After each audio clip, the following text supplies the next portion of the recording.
Hello all, this is Halloween, and if you love haunted history and cemetery walkthroughs as much as I do, you may want to subscribe because I'm going to be taking you somewhere new every week.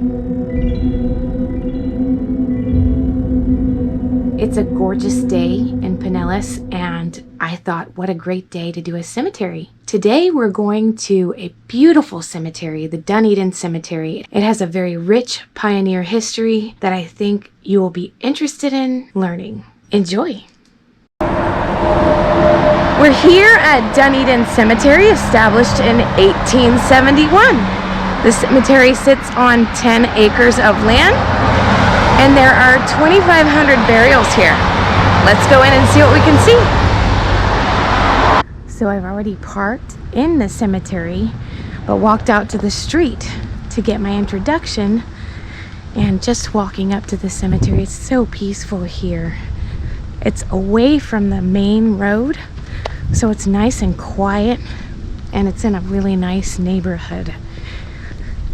I am so excited about this cemetery. For one, it's a gorgeous day. You know, I love days like this to come out for a walk in the cemetery.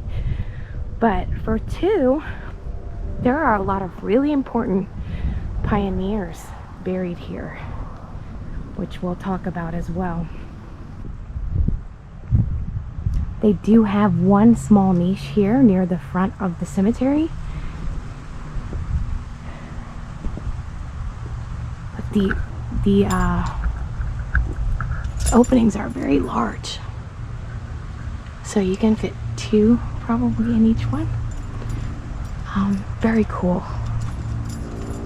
It's just very cool. Very nice.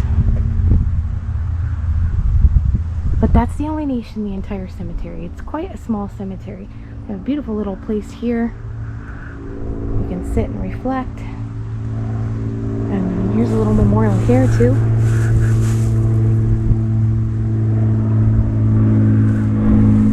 Very cool. There are the shells that we've spoken about before, where loved ones will leave a shell every time they come and visit, letting their loved ones know that they've been here. You can just see how beautiful the grounds are here. So many trees, and just beautiful. I mean, lush and green and shaded. I couldn't wait to come here today because it's just, I loved what I saw in the photographs.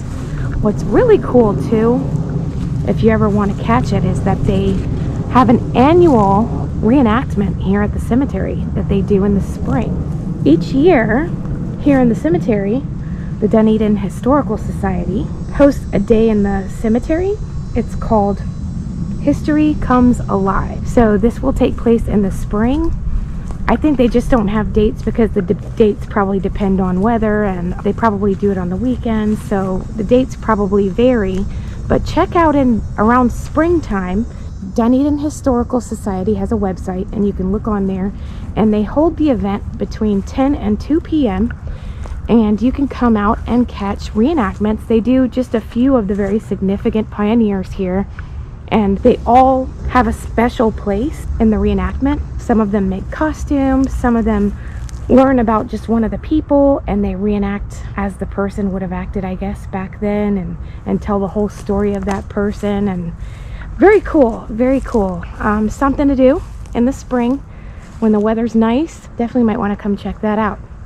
This here is a pretty good indicator when a cemetery has been well cared for, that they put this headstone back together. Like I was saying in my last video, these taller, thinner headstones, for some reason, and I think just over the years, they end up breaking. Just fair wear and tear.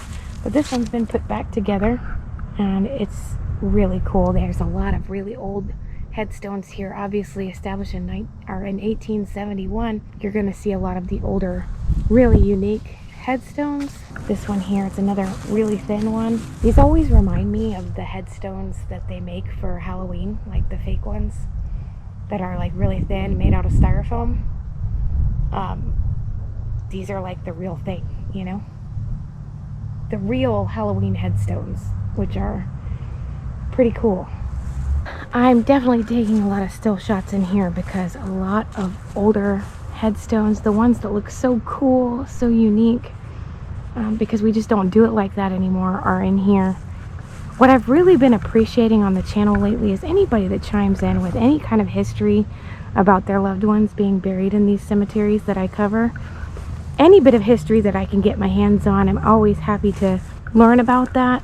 I just love interacting with people about their very loved ones that are buried in these cemeteries. These are descendants of the pioneers that established this great area that we live in, and it's so important that they not be forgotten and that we always remember and honor their memory. And when we get together and we chat about our loved ones in that way, I know they're up in heaven smiling at us, you know. So happy that they're not forgotten, because since I've been doing these cemetery tours, it has been so apparent to me that so many have been forgotten, especially and unfortunately in some of the African American cemeteries that I've been to. And it's not okay. We need to do better than that, you know, and not forget our history and where we came from. Look how cool this is. This one's just a block of cement and someone wrote in it with a stick or something. Oh, that looks kind of cool. Thing is, too, it's not even that long ago. 1977. Now, Dunedin was originally called Jonesboro, and when Joseph Brown arrived here by steamship in 1868 from the Shenandoah Valley of Virginia, he immediately started a ministry. He was the first minister in the area, and within just 4 years of his arrival here, everybody in the town was coming to his ministry and his services. At this point, the area felt it needed a church. The Dunedin Cemetery was established in 1871 when Bartimus Brown donated 10 acres of land for a cemetery and church. The only problem was that the location of the chapel and cemetery was quite far away from the actual town of Jonesboro. In 1888, they ended up relocating, at which point John Andrews donated land for a church on Scotland Street, named after his late brother who had recently died in an accident. So they ended up naming the church Andrews Memorial Chapel. Here in town, in Dunedin, it was a lot closer for everybody to get to, and so on and so forth. So after relocating, the old church was actually demolished and the wood was used to build a school here in town. The wood from the old church. Now, after that, the cemetery became desolated and kind of uncared for and ill-maintained. At which point, the women of the church decided to form a group that would get together annually and have a picnic at the cemetery and bring their husbands to maintain the cemetery. So the women would make the food and they would come over to the cemetery with their husbands, who would bring the equipment, and other men to help them clear, mow, you know, just whatever maintenance needed to be done with the cemetery. Then in 1927, the city of Dunedin purchased the cemetery and they never had issues with maintenance again. So they basically have paid to maintain the cemetery every year thereafter, up even until now. It shows in the beauty of the cemetery. It's definitely well maintained and well cared for. God bless the church ladies. Anyway, that's a little history. If we run into any of these people, now you know.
Dixon is a name I see a lot here. Dixon. I've seen a lot of Barnums in this cemetery as well.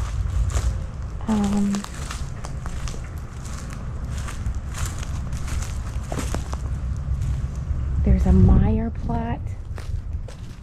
So if anybody out there watching my videos, I'd be glad to hear about if you have family in these cemeteries and you know what their history is, because lately I've been getting some feedback from some of my viewers that have family buried in these cemeteries, and it's just so cool to learn about them. So I trying to let you know, like, some of the more common names that are found in each cemetery. I actually saw a McMullen over on the other side, which I kind of thought they were all buried at the McMullen Cemetery, but I guess they lived in Dunedin. Now, something interesting about here at the Dunedin Cemetery is that they've restricted burial in this cemetery to only residents of Dunedin and close relatives of family members that are already entered into the cemetery. So if you want to be buried here, you'll have to become a Dunedin resident or maybe have somebody close to you who's buried here. Heading back up towards the front of the cemetery now. Boy, it sure does not seem like 10 acres. But I don't really know what 10 acres looks like. But it's evidently 10 acres of land. And in the event, it's not a very big cemetery. It's kind of small. It's really nice. A lot of history here. A lot of older headstones and very important people. Look at this veteran.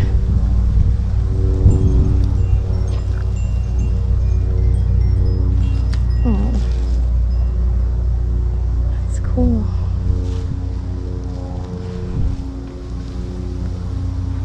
It does appear that the older headstones are mostly up near the front of the cemetery. And there's starting to get a little hangry. This is where all the infants are buried. Maybe not all of them, because I saw a couple youngins out in the outer area, but these are like the infants, like stillborns and things like that, I think. They have their own little designated section here. Wouldn't you know it, I'm in the presence of Mayor Tom Dunedin, Dunedin's finest mayor. Pretty cool. And this one says his wife says, but she looked so good. Alice Christine Erikstad. I can't pronounce anything right. That's pretty cool. Cool. There's a very old one. Herbert B. 1885 to 1912. Son of G.W. and N.E. Worden. This one's really old too. Oh, it's not that old. 1960, not too bad, not that old. Esther Gertrude Turner, born in 1889. Here's some more of the shaving cream action going on. No, guys, no, don't do that. All right. I'm getting ready to head out of here. But yeah, this was the original grounds where the church used to be. I imagine it was probably behind this wooded area over here in the front of the cemetery. There's quite a bit of a ways from the street, so that's probably the rest of the 10 acres of land, I imagine. What I found interesting, that this being basically a church-owned graveyard back when it originally stood, the first person buried here was one Mr. Alexander Anderson, and he was actually a rancher, but he was also a moonshiner. So I thought it was kind of funny because this was like on church grounds and everything. But I don't know. I think it was cool to drink even in the church back then. I don't even know. I don't know the rules for that, but it just seemed kind of funny. So anyway, I'm headed out of the cemetery. It's been an awesome day, so beautiful, and I hope you enjoyed it. I'm getting hangry. Let's go get something to eat. I'm here at the Dunedin Smokehouse. I'm gonna go in and get some good barbecue.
so much for joining me today.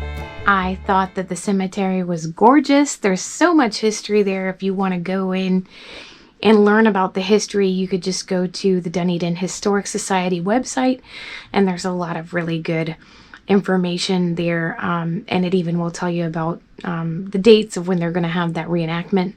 So maybe you can check that out in the spring. If you loved this video, there's going to be many more, and starting this month, at the end of the month, I'll even have a costume for you. And then I'll be doing that into May, and then I think starting in June, either May or June, I'll be doing a costume a week again. I had to give myself a little bit of a financial break. I'm still not getting paid from YouTube yet, but you can help me out with that.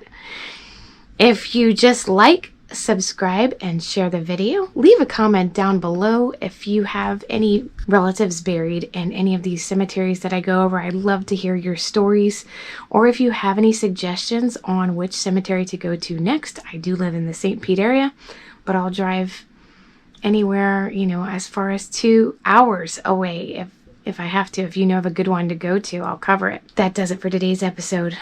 I'll see you next time.